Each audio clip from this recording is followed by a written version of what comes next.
a dog from scratch. Tina will be 2 in November, so she's a year and 9 months.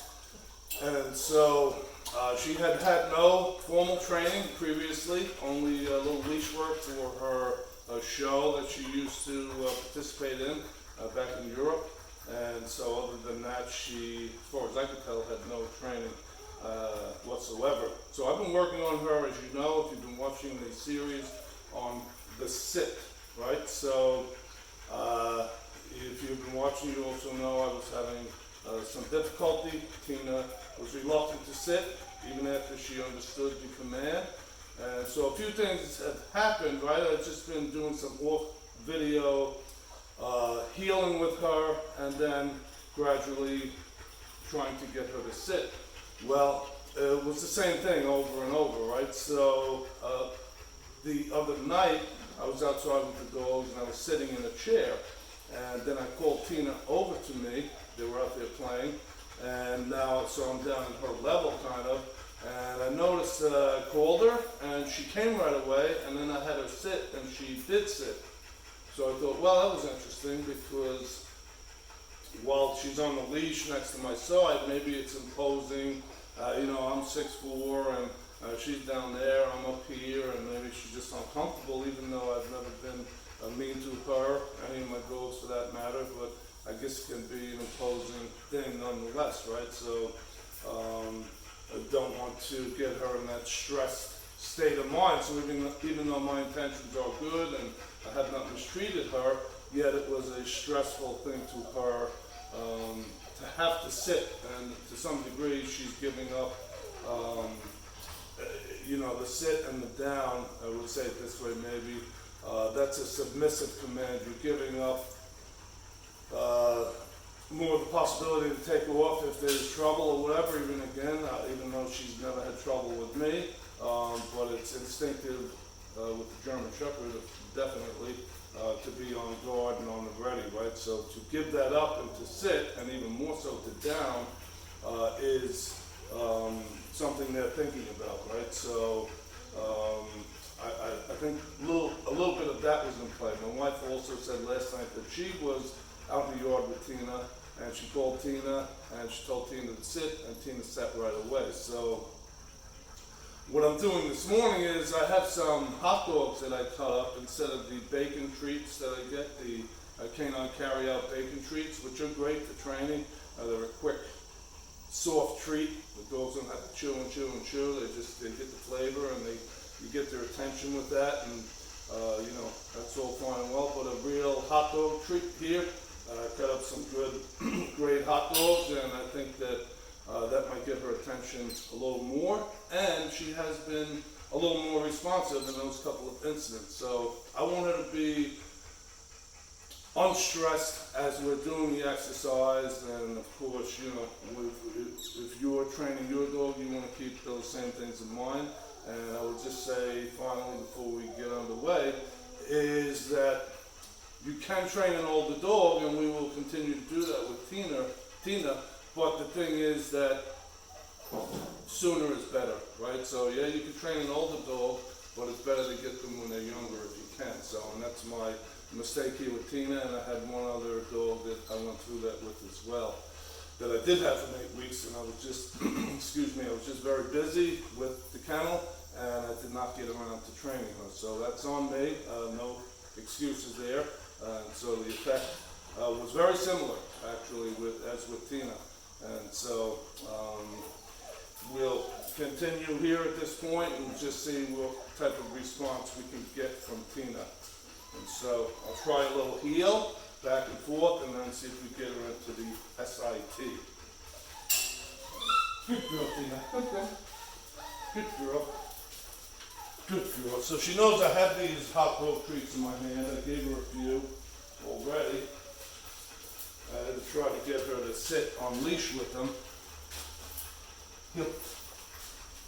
So we'll see. Hopefully it works. Here we go. Good girl, Tina. Sit. Sit. Yeah, so see, she's not willing to sit here. Tina, hit, sit. Tina, sit. Sit. Yeah, so there's a disconnect, obviously, and so even though I upped the ante here a little bit with a live hot dog treat, she just is still reluctant to give up that position that she has here of standing rather than sitting. And again, even though I never did anything to her or any of my dogs in any violent or mean type thing, I'm very gentle with my dogs, and so I'm not saying that as an explanation, I'm just saying that as a fact. And so if you think that, oh, what happened to this dog, that's another thing. I think that sometimes people get a dog, and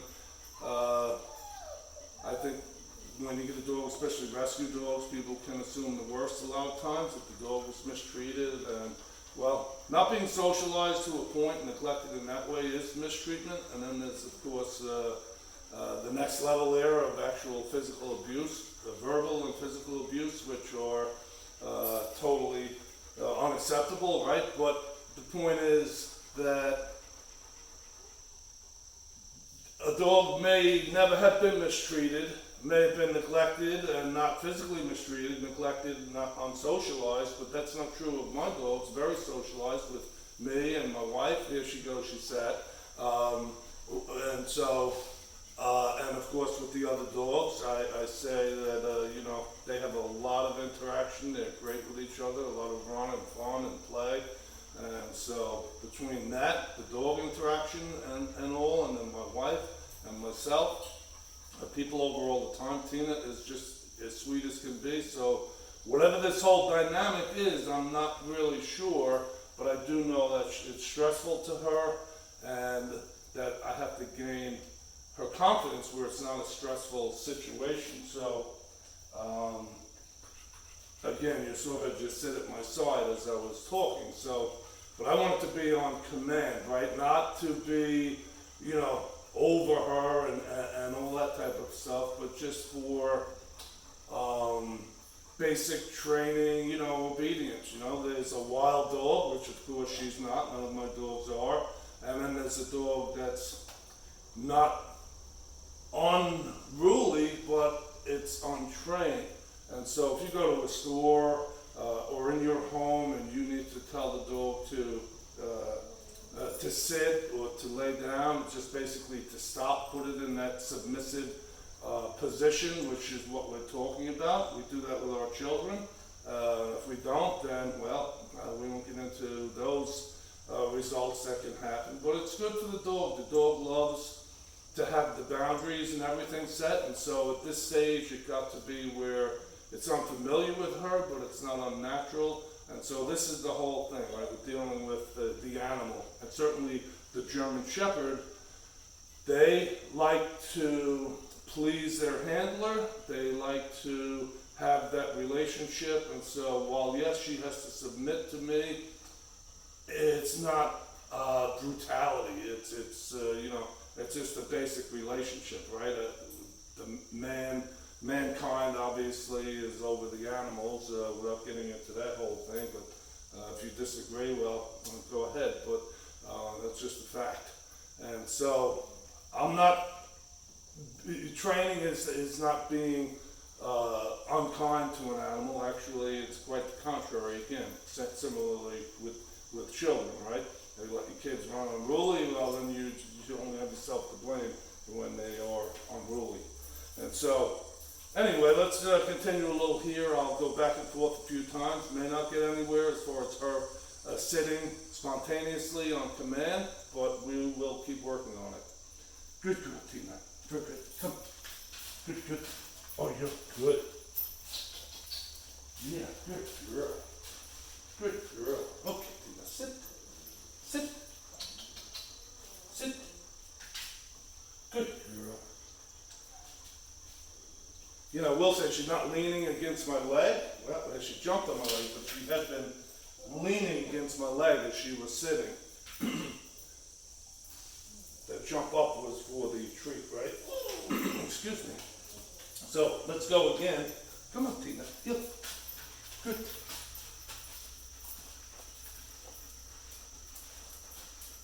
Good girl. Good. Sit.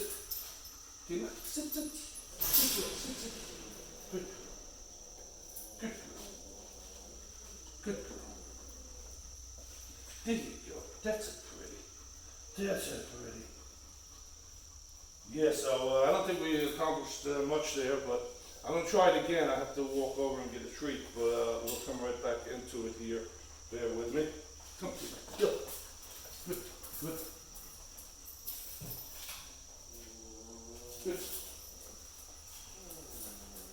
You can only hold so many greasy hot dog slices in your hand at once. So, heel, good, Tina. Good, good. You may have seen even from the beginning, she's pretty good on the leash. I had customers call me or people call and they have a dog that pulls their arm out when they're walking them on the leash.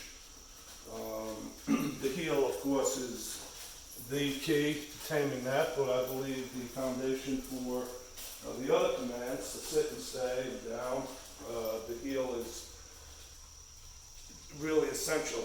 Tina, sit. Oh, yeah, you did it. Good girl. So that was pretty spontaneous.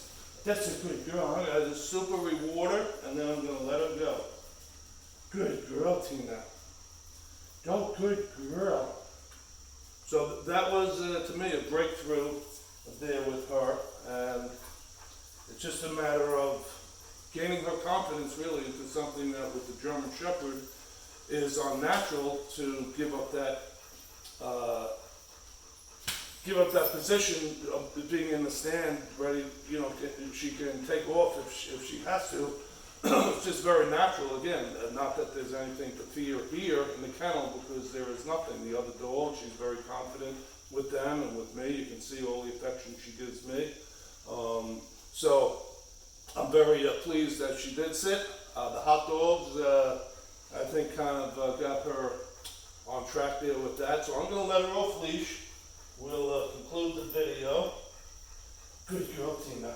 We'll conclude the video with that there, and what I'm going to do is a few more off-camera sessions with her, just the basic heel, and give her the hot dog treat there, where she's really, you know, attracted to that, and she's willing to overlook her unnatural thing to not sit for the treat, and that's the advantage of the treat, or something that's going to be a driving factor for them to obey, where they'll put aside their stress, right? And we kind of do that too, right? We pacify ourselves with different things.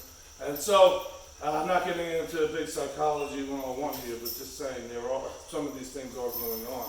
And so I'm very glad Tina had, to me, we got a little breakthrough today. I'm going to continue with our with just the basic heel and put her in a sit, mostly heel, and then we'll try again with the next video, and we'll see after maybe the end of today, or probably a few more days actually, because I really want her to be comfortable, and that's what we're dealing with. When a dog's comfortable to sit and she's given up that whole thing there that she may be thinking about, then you'll see getting her to lay down will be a little easier, although that is the one where they really give up all protection there, in the sense that now they're down. It's not a matter if they're standing and they can run. If they're sitting, they can get a little going, get going rather a little quicker. If they're down, then it's all the more time that they need. So to me, that's going on with them in one way or another.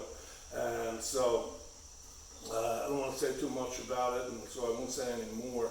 But I do appreciate your viewership, your subscribing, appreciate your liking. If you have any comments about the training that we're doing here with Tina, or if you have your own dog, any training concerns that you have, just let me know. Patience, and then you have to have something that the dog is interested in to treat. Sometimes it may be a toy. They'd be driven, motivated by a toy rather than a treat, and that's fine too. But ultimately, you have to get the dog to a state where it's totally trusting you, giving up its natural instinct to be on guard and be on the ready. That's just what they do, right?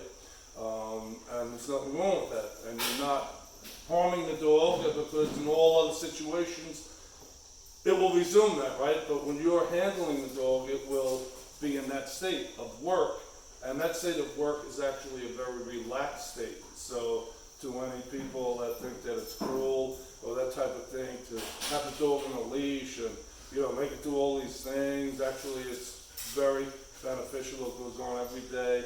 The dogs do a lot of things in this world to helping, you know, search and rescue and therapy dogs, which, you know, we're always happy to get somebody set up with a therapy dog. And so, anyway, thank you, and you have a great day. God bless you.